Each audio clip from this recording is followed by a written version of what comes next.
Assalamualaikum warahmatullahi wabarakatuh. Waalaikumsalam warahmatullahi wabarakatuh.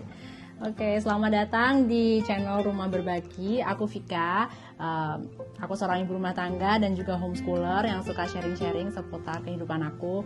Nah, hari ini nih ada yang ngajakin rekaman, katanya mau ngobrol tentang homeschooling. Yuk, mau tanya apa aja Bapak? Jadi konteksnya tadi nge-tweet ternyata rame yang nanggepin dan malas jawabin satu-satu kan, jadi kita buka aja langsung pertanyaannya. Jadi intinya ingin ngejawabin banyak pertanyaan teman-teman yang nge-reply tweet saya tentang itu. Berawal dari Twitter, dari X dari ya. X. Dari thread di X. Ya. Jadi kan kalau konteksnya sih di tweetnya itu kan awalnya ngomongin ini pendidikan yang biaya pendidikan yang mahal gitu kan. Terus gimana caranya kita nabung untuk pendidikan yang mahal itu gitu kan. Nanti anak-anak SMA, kuliah itu kan biayanya sangat tinggi. Terus ya ada temen yang ngasih tips nabung ini gitu dan sebagainya gitu kan. Nah salah satunya sebenarnya kalau strategi kami ya kita melakukan homeschooling itu salah satunya kan supaya menghemat biaya juga gitu kan, salah satunya. Lalu dari situ penghematannya saya tabungkan dalam bentuk Bitcoin gitu kan. Terus ya di Twitternya sih ada yang tanya, di Twitternya ada yang tanya tentang gimana homeschoolingnya, gimana Bitcoinnya gitu kan. Tapi sekarang kita fokusnya ke homeschoolingnya itu aja, karena banyak kan yang tanya tentang itu. Iya ya. Jadi mungkin it lead to a question sih sebenarnya. Homeschooling itu mahal apa murah? Gitu ya. Emang beneran murah gitu ya? Karena aku lihat tadi sekilas di threadnya itu ada yang bilang sebenarnya nggak murah-murah juga sih, kalau dipikir-pikir mahal juga gitu kan. Apa kita mulai dari pertanyaan itu kali ya? Mahal jadi, atau murah? Ada yang tanya sebenarnya gini.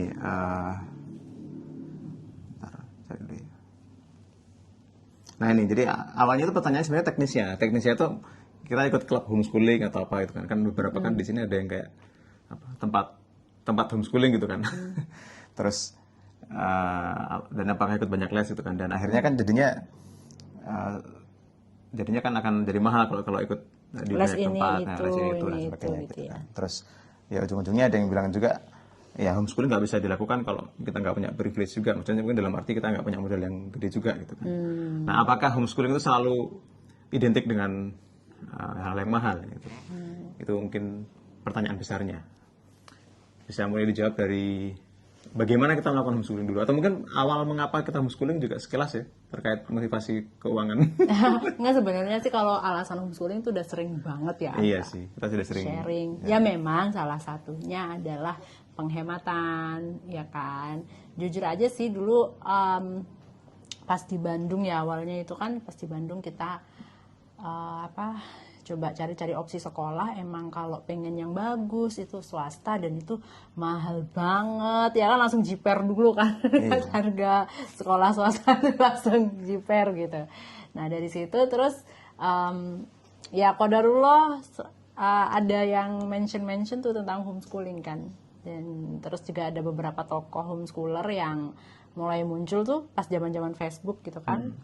Ketemu, nanya-nanya, ngobrol, banyak sharing, dan kayaknya oke nih gitu. Dan emang buat kita make sense jadinya, dengan pendapatan yang segitu, pengen kualitas pendidikan yang seperti apa, tapi yang bisa kita sediakan di rumah, dan budgetnya segini, jadinya make sense memang gitu. Dibandingkan memaksakan masuk ke sekolah swasta dengan uang pakal berapa tuh waktu itu, 40 juta ya?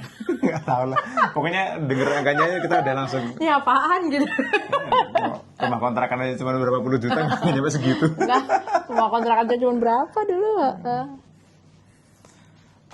Jadi awalnya emang ada motivasi ekonomi sebenarnya. Iya. Terus satu lagi, abis itu kan kita pindah ke Singapura kan. Di Singapura kan pas di Bandung kan anak pertama kan masih balita lah ya kan, masih balita ya, PAUD oke lah gitu kan, atau nursery itu oke lah kalau usia-usia segitu gitu. Nah pas udah masuk ke Singapura itu kan anak udah mulai masuk SD gitu kan, itu juga jadi mikir lagi biayanya gimana, terus kalau homeschooling gimana gitu kan. Dan ya kalau dihitung-hitung lagi masih mahal juga gitu, dengan kita punya waktu itu baru 2 ya anak ya kan. Iya, baru 2 anak. Nah, kita statusnya juga masih orang asing, belum penduduk tetap, belum permanent resident gitu kan. Jadi bayar sekolahnya tuh full yang paling mahal karena nggak dapat subsidi gitu kan, nggak dapat keringanan gitu. Jadi setelah dihitung-hitung, kayaknya Jadi lebih makin masuk akal lagi ya, lebih secara masuk ekonomi. akal pakai Homeschooling, homeschooling. gitu. Jadi ya udahlah, Bismillah homeschooling aja. Toh juga aku nggak bisa kerja kan, di sana nggak boleh kerja gitu kan. Ya karena aku juga orangnya nggak suka masak, nggak suka. Ya waktuku mau buat apa lagi? Di rumah kan. Berarti aku punya banyak waktu luang buat belajar tentang pendidikan anak, belajar tentang gimana nyekolahin anak di rumah, homeschooling. Dan jadilah kita lanjut aja tuh dengan homeschooling gitu. Dari gimana? Terus kalau terkait anggaran nih, apa mungkin kan cara kita menjalani homeschooling di Indonesia dan Singapura sedikit banyak sebenarnya sama nggak sih? Mirip nggak sih? Apanya caranya? Iya. Caranya. Maksudnya secara apa saja komponen biaya yang dikeluarkan Mirip gitu kan? sih ya kayaknya. Kurang lebih mirip kan sebenarnya. Kayaknya mirip sih. Mungkin yang agak bervariasi kan sebenarnya pelajaran tambahan di luar ya, les-les lain itu namanya.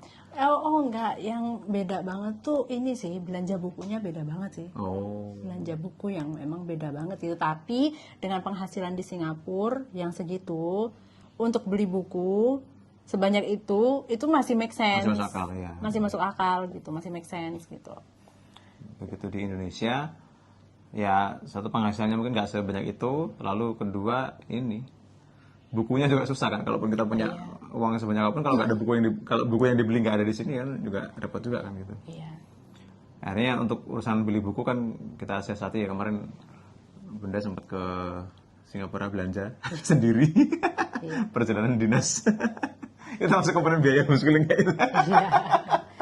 Ya sebenarnya emang gimana ya, mau dibilang murah mahal itu kan relatif ya, sangat relatif kan. Murah buat kita, masuk akal buat kita itu belum tentu murah buat orang lain, masuk akal buat orang lain itu belum tentu.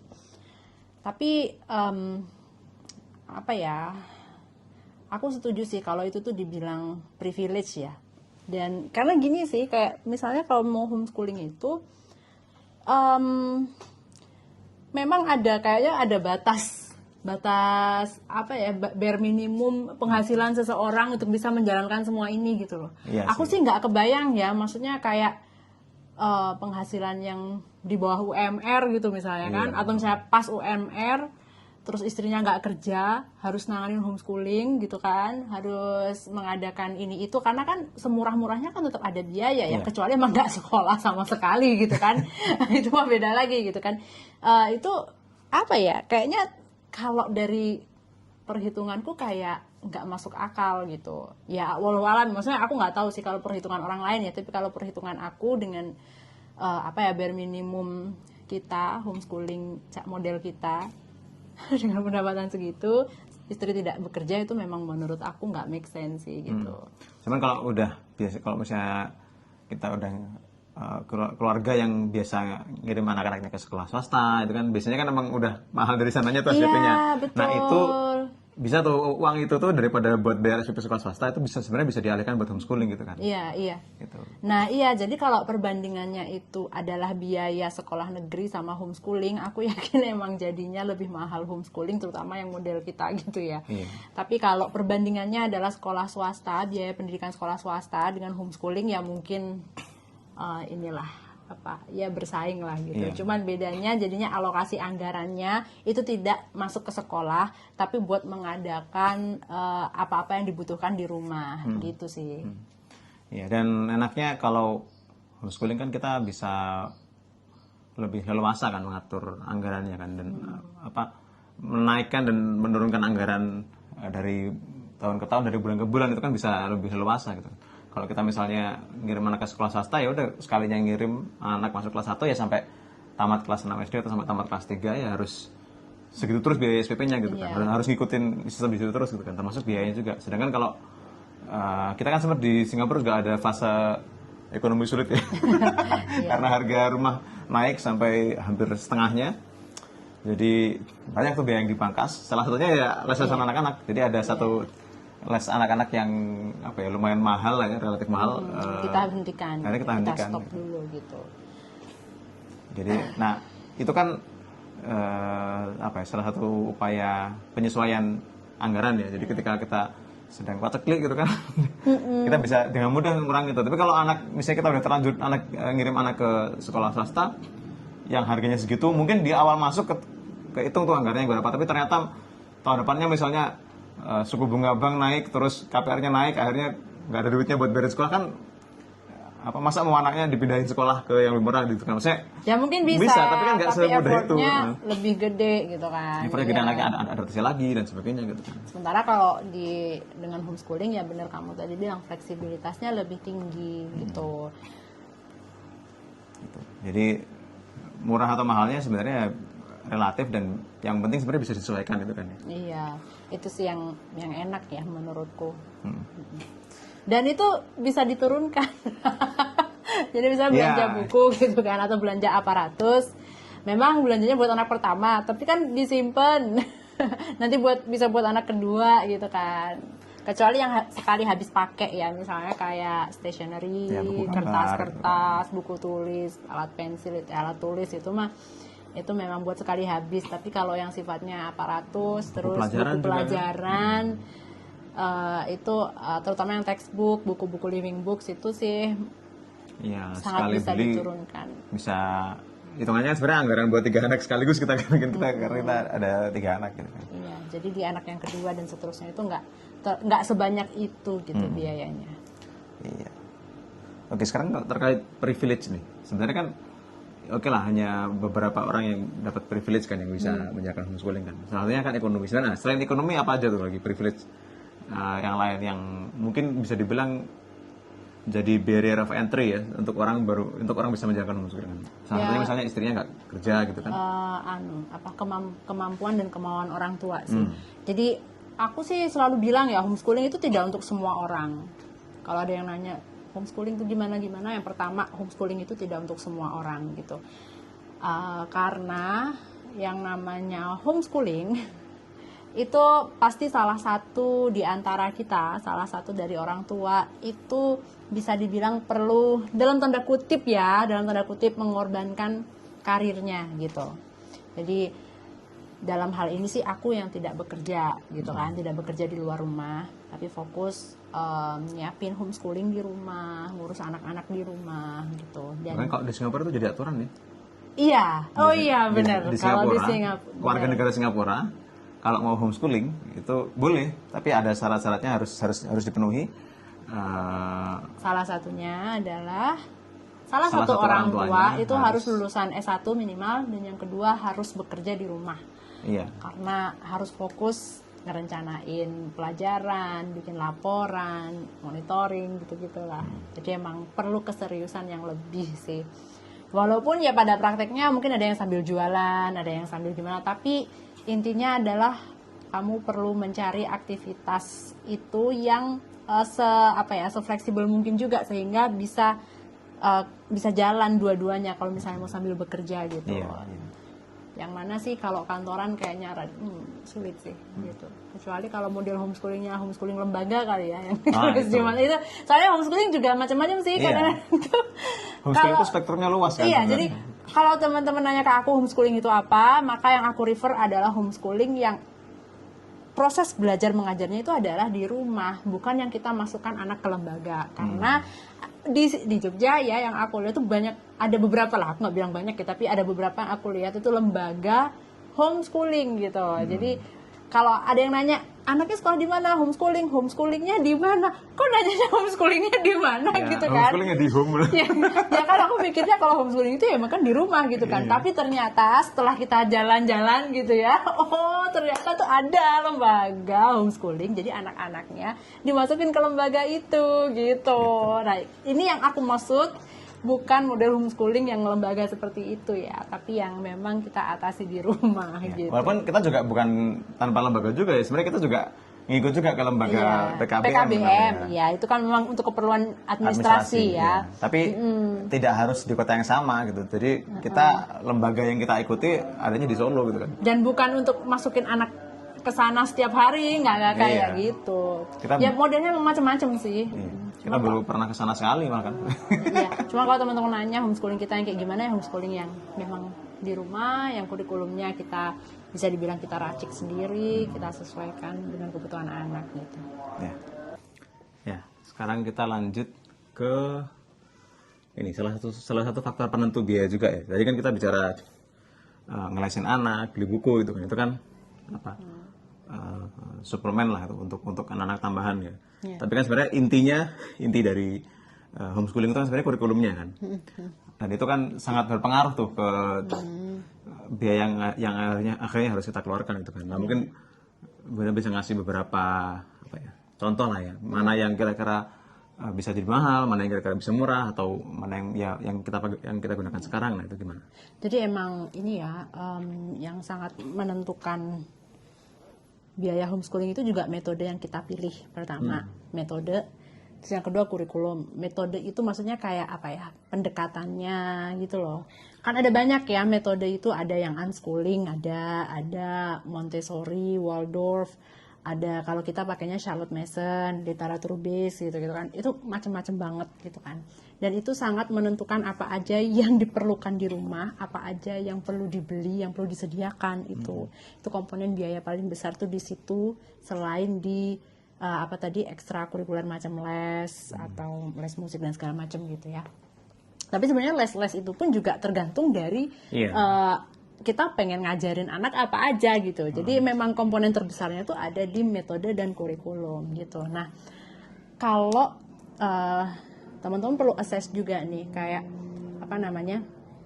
metodenya ini apakah membutuhkan aparatus yang banyak, metodenya butuh apa aja gitu loh intinya. Metode dan kurikulumnya itu butuh apa aja, apakah aparatusnya banyak dan mahal, apakah bukunya banyak dan mahal gitu kan. Nah, terus kalau misalnya mahal apakah ada alternatifnya gitu kan, itu juga akan sangat menentukan biaya.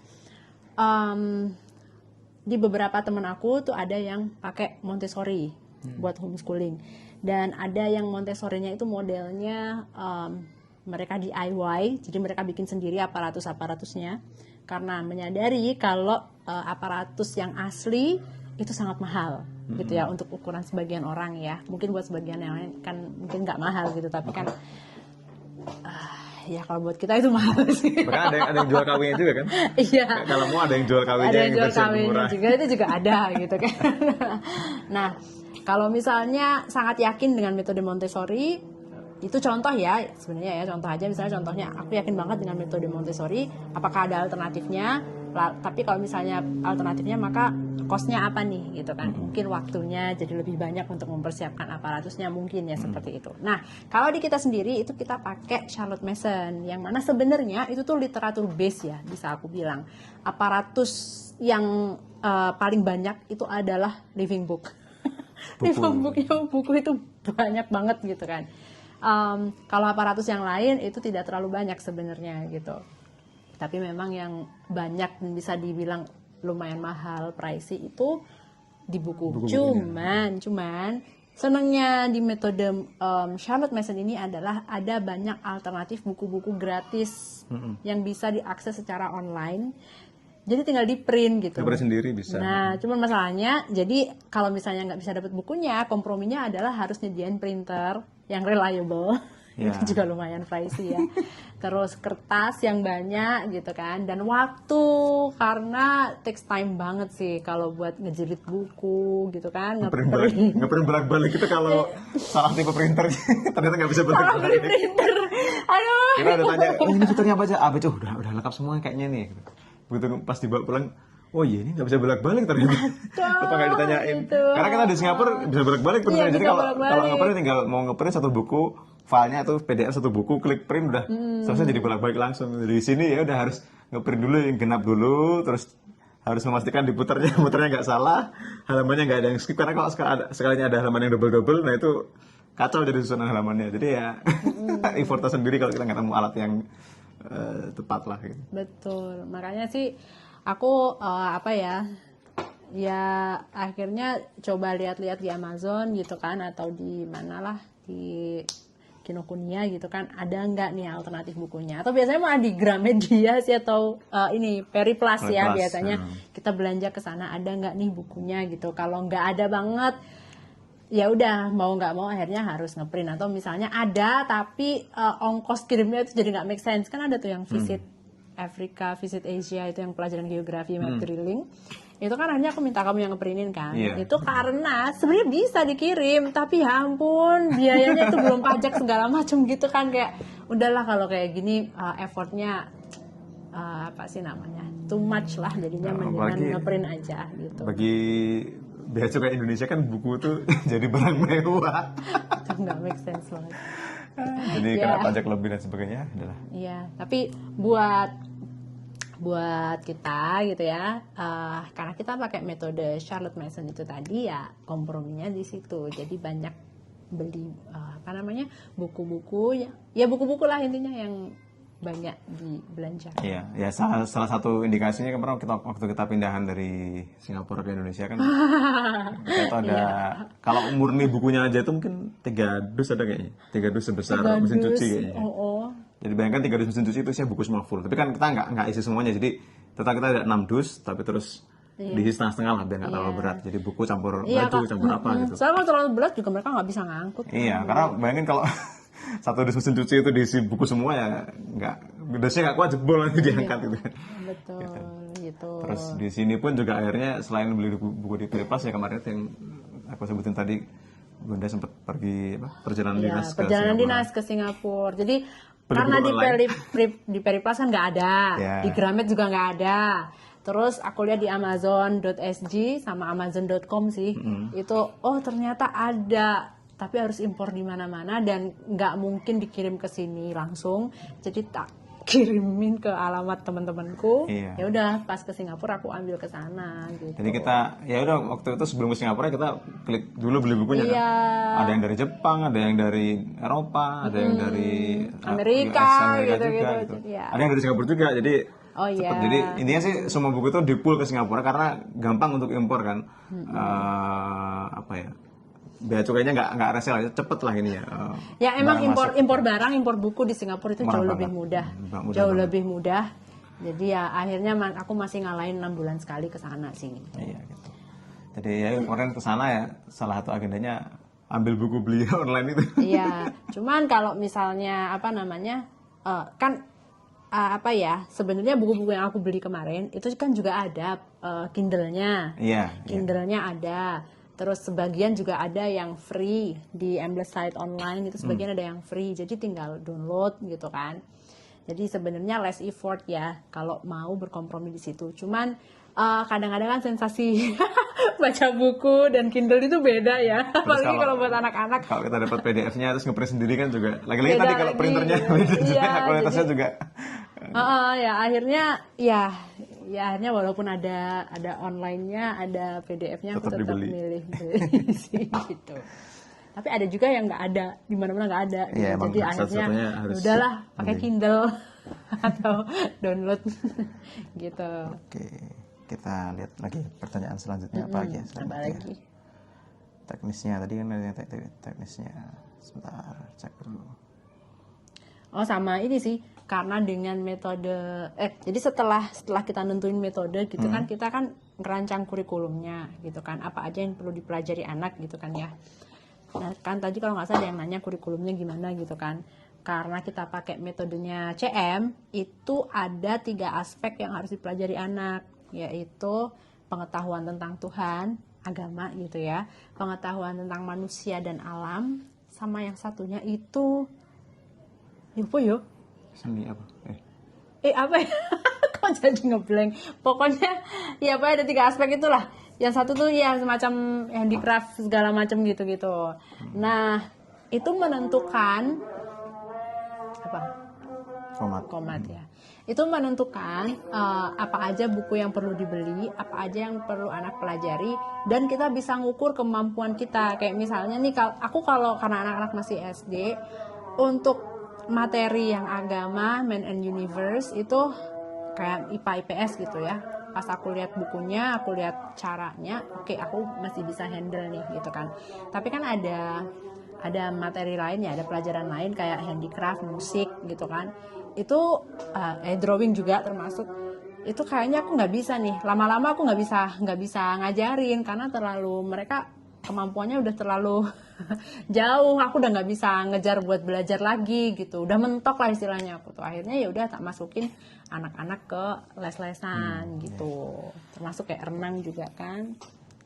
Ini nyambung ke Gimnastik gitu. pertanyaan berikutnya nih. Ini anak apa homeschooling itu sampai berapa lama? Bisa sampai SD, sampai SMP, atau sampai SMA gitu kan? Terus nanti misalnya sampai SD gimana, SMP-nya masuk SMP-nya gimana? Nah itu gimana itu kalau homeschooling? Ya sebenarnya kalau di Indo sih fleksibel ya, bisa sampai SMA paling nggak yang aku tahu gitu ya. Iya. Kalau kuliah kayaknya nggak ada ya kuliah homeschooling. Paling universitas terbuka itu kan. Oh iya. Tapi itu pun juga. Tapi kan itu udah kampus bukan sebenarnya. homeschooling gitu kan. Ya yang aku tahu sih sampai SMA bisa gitu kan. Dan ijazahnya gimana kan ada paket ABC. Ikut paket itu gitu. Nanti kalau pengen masuk kuliah ya ngikut tesnya. Mungkin aku nggak tahu ya gimana, maksudnya apakah ada jalur PMDK buat PMDK masih ada nggak juga, aku juga nggak tahu sih. Intinya yang ngikutin prosedur dari pemerintah gitu. Yang ya kalau untuk yang anak-anak sekarang kan ya dengan didaftarkan di PKBM itu kan akhirnya anak-anak udah punya nomor induk siswa. Iya paling nggak mereka udah punya nomor induk siswa. Iya, NISN, nomor induk siswa nasional. Itu membuat mereka jadi bisa berhak buat ikut ujian kejar paket A, B, C. Misalnya nih anak-anak kepengen masuk sekolah pas SMP ya tinggal dikejar paket A, terus setelah dapat ijazah secara SD, boleh masuk SMP kan gitu. Iya. Dan kita juga pengalaman dengar ada beberapa senior yang yang anaknya juga udah lulus duluan ya. Itu ada juga kan, ada yang homeschooling sampai SMA, 12 tahun ada kan. Iya. Ada yang homeschooling cuman sampai SMP, terus SMA-nya sekolah gitu ada. Dan ya bisa-bisa aja gitu. Dan mereka juga bisa masuk ke perguruan tinggi yang bonafit gitu kan. Iya. Ya sebenarnya sih tinggal kita ngelihat aja sih peraturannya gimana dan ikuti aja gitu. Di Indonesia sih aku lihat sebetulnya cukup memudahkan ya menurutku, alhamdulillah. Kalau kita sendiri gimana nih rencananya? Maksudnya apakah anak-anak mau sampai SD, SMP, SMA gitu kan? Kalau aku pada dasarnya sih mungkin kalau SD, SMP aku masih kebayang, aku bisa inilah ya, kayaknya aku bisa ngehandle si SD, SMP. SMA ya aku ngerasa cukup pede, tapi kita ngelihat kebutuhan anaknya nanti gimana gitu. Tadi ada yang nanya tentang nanti praktikumnya gimana gitu kan, nanti mahal praktikumnya, ya emang itu tantangan juga sih sebenarnya gitu kan. Cuman kalau untuk praktikum SD SMP sih dari pengalaman yang kita udah pernah lewati dulu ya, kayaknya masih affordable kalau kita adakan di rumah gitu. Tapi mungkin kalau nanti SMA, kalau standarnya itu SMA aku dulu gitu ya, kayak masih mungkin sih dilakukan di rumah gitu ya. Membedah apa? Ya, misalnya aku bedah burung dara waktu itu. Iya. Burung dara. Iya, gitulah yang merpati gitu, yang kecil, burung yang kecil. Ya kan bisa di rumah belah ayam. Bedah ayam kan beli bisa. Sekalian dimasak gitu ya. Kita beli ayam ayam hidup gitu kan. Sembeli sendiri gitu kan. Ya itu kan bisa kayak gitu. Terus ya tabung-tabung reaksi apa gitu-gitu kan masih sederhana ya kalau SMA. Waktu itu sih aku nggak tahu. Bahannya juga bukan bahan yang berbahaya kan, maksudnya kayak sodium, garam gitu. Masih ya, kecuali nanti kalau udah kuliah memang kan praktikumnya kompleks banget, mahal banget, itu memang menurutku memang udah harus di kampus memang sih gitu. Tapi ya lagi-lagi kebutuhan anaknya gimana gitu kan. Nanti kalau misalnya ternyata anak kita geek banget gitu, geek sama yang praktikum-praktikum gitu, dan emang beneran kita udah nggak bisa handle ya, why not gitu. Kalau emang mau sekolah, kalau emang udah dibutuhkan gitu sih. Jadi secara prinsip kita melihat homeschooling ini sebenarnya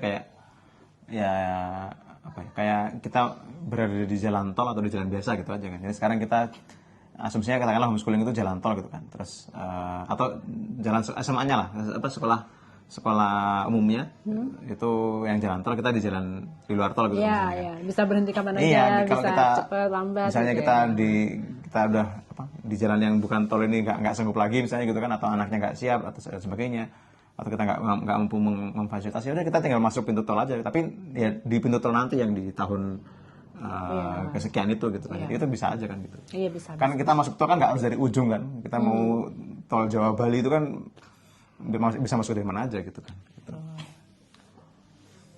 Jadi menurutku ini bukan pilihan yang mutlak ya, harus bahkan misalnya anak pertama bisa sampai 12 tahun di kita homeschooling gitu kan, tapi mungkin anak kedua bisa jadi mungkin sampai SD doang, sampai SMP gitu kan. Ada juga temennya kayak gitu kan.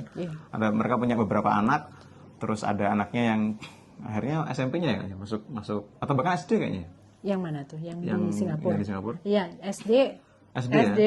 Ya? SD usia seisa kakaknya Isa dikit. Iya, itu akhirnya dimasukin sekolah karena melihat minatnya, bakatnya, sepertinya dia akan berkembang lebih baik kalau dimasukin ke sekolah gitu. Itu pun juga nggak sekolah sembarangan, juga ada beberapa sekolah yang ngomong iklimnya bagus lah buat anak itu gitu. Even sih sebenarnya ya, aku tuh kalau misalnya ada sekolah yang metodenya itu sesuai, terus pendekatannya itu juga sesuai dengan pendekatan yang aku pengen gitu ya, aku tuh mau sebenarnya masukin anak ke sekolah. Cuma aku belum nemu itu di mana gitu kan. Kalau ya, waktu di Singapura belum nemu, dan kalaupun ada mungkin kemahalan pasti kan, karena yang sekolah umum udah mahal, udah mahal apalagi yang internasional. Swasta ya. Kalau di sini kita juga belum nemu ya sekolah internasional belum nemu yang atau apapun lah swasta yang cocok pendekatannya gitu. Iya, belum nemu. Mungkin kalau nanti ada kesempatan pindah negara lain, ya, mungkin di negara lain itu ada sekolahnya, bukan nggak mungkin kita kirim anak ke sekolah juga. Iya, ya intinya sih nanti kita lihat, kita lihat gimana support system yang ada. Iya. Oke, kayaknya itu sih sejauh ini pertanyaan-pertanyaan. Sudah. Pertanyaan yang lainnya ini tentang Bitcoin. Itu PR Anda ya. Ya, itu bisa dijawab di video nanti lah, di videoku aja. Nanti giliran aku yang nanya-nanya. Oke, sip ya, itu dulu mungkin kayaknya. Oke. Cukup terjawab harusnya. Ya, kalau buat Q&A oke lah. Kalau yang lebih detail lagi, ya sebenarnya udah ada juga kan di beberapa video seri homeschooling sebenarnya kan udah ada kan penjelasan tentang ini. Dilihat aja itu ada kok yang kayak subjek apa aja yang perlu dipelajari sama anak gitu kan, itu aku udah pernah sharing juga, jadi tinggal silahkan lihat di video-video sebelumnya. Ada yang bentuk video di YouTube, ada juga yang bentuk artikel. Ada sih di rumahberbagi.com. Dikasih linknya deh di deskripsi di bawah. Oke deh, terima kasih teman-teman yang sudah menyimak. Sampai jumpa lagi di episode yang berikutnya. Assalamualaikum. Waalaikumsalam. Bye.